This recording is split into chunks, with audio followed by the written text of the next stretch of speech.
আসসালামু আলাইকুম। রুকসানা রান্নার গল্পে আপনাদের সবাইকে স্বাগত। আজ আমি আপনাদের দেখাবো কোনো প্রকার মশলা ছাড়াই কিভাবে অসাধারণ স্বাদের পাতলা মসুর ডাল রান্না করা যায়। বিশেষ করে ব্যাচেলর ও প্রবাসী ভাইদের জন্য এটি হবে সবচেয়ে সহজ একটি রেসিপি। চলুন তাহলে শুরু করা যাক। আমি এখন বাটি নিয়েছি একটা, এখানে হাফ কাপ মসুর ডাল দিয়েছি। দেখুন আমি হাফ কাপ ডাল রান্না করে দেখাবো আজকে। এখানে হালকা কুসুম গরম পানি দিয়ে আমি ভিজিয়ে রাখবো 10-15 মিনিট। এটা আপনারা সময় করে আগে ভিজিয়ে রাখবেন, তাহলে কিন্তু ডালটা রান্না করা অনেক সুবিধা হয়ে যায়।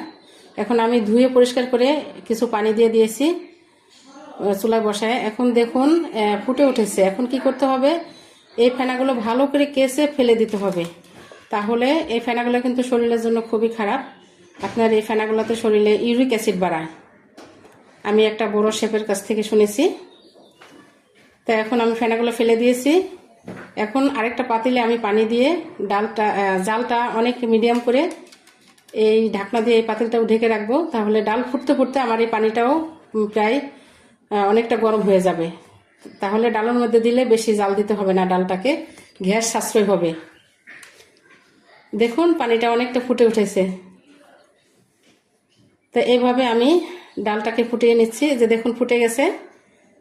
এখন আমি ঘুটে নিব। ফুল ভিডিও দেখবেন না টেনে, অনেক টিপস আছে, সব দেখতে পারবেন আস্তে আস্তে। আমি ঘুটে নিয়েছি, দেখুন একদম গলে গেছে। এখন আমি দিয়ে দিচ্ছি এটার মধ্যে হাফ চামচ ধনিয়ার গুঁড়া আর হাফ চামচ হলুদের গুঁড়া। শুধু হলুদের গুঁড়া দিলেই হবে যদি ধনিয়ার গুঁড়া না থাকে। আর স্বাদ মতো লবণ দিয়ে দিচ্ছি। লবণটা অবশ্যই ফুটার পরে দিবেন, তাহলে তাড়াতাড়ি ফুটে যাবে ডাল। এটা কিন্তু একটা টিপস। আর একটুখানি আমি আদা বাটা দিয়ে দিচ্ছি। আদা বাটাটা দিলেও কিন্তু ডালের মধ্যে অনেক মজা লাগে পাতলা ডালে, এটাও কিন্তু একটা টিপস। এখন আমি সেই গরম পানিটা দিয়ে দিচ্ছি ডালের ভিতরে।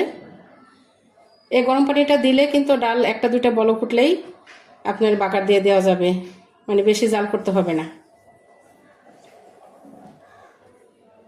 এখন ডালের মধ্যে আমি একটা তেজপাতা দিয়ে দিচ্ছি, আর দিয়ে দিচ্ছি কয়েকটা কাঁচামরিচ ফালি করে। আপনারা চাইলে কাঁচামরিচটা কিন্তু ডাল ফুটার আগেও দিতে পারেন।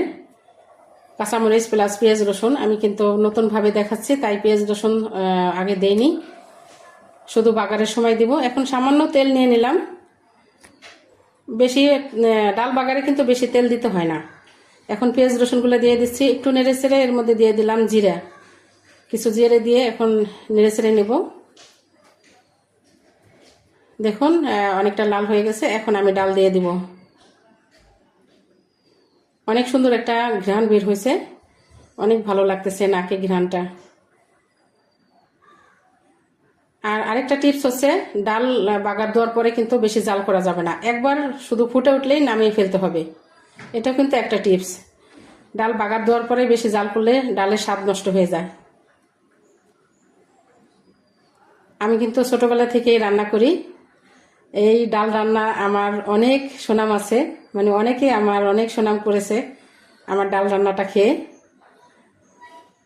তো হয়ে গেছে আমার ডাল রান্না। এখন আমি নামিয়ে ফেলবো, পরিবেশন করে নেব। দেখুন কতটা গলে গেছে, একটু সাবা বোঝা যাচ্ছে না। বাটিতে আমি পরিবেশন করে নিচ্ছি।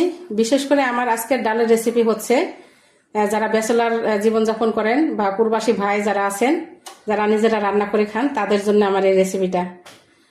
তাদের কাছে গেলে অবশ্যই এটা বেশি বেশি করে শেয়ার করে দিবেন, আর একটা সাবস্ক্রাইব করে রাখবেন নতুন ভিডিও পেতে।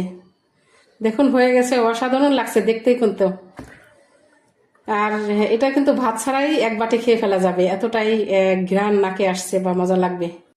তৈরি হয়ে গেল কোনো মশলা ছাড়াই সহজ ও মজাদার পাতলা ডাল। রেসিপিটি ভালো লাগলে লাইক দিন এবং নতুন সব রান্নার আপডেট পেতে আমাদের রুকসানা রান্নার গল্প চ্যানেলটি সাবস্ক্রাইব করে পাশেই থাকুন। সবাই ভালো থাকবেন। আল্লাহ হাফেজ।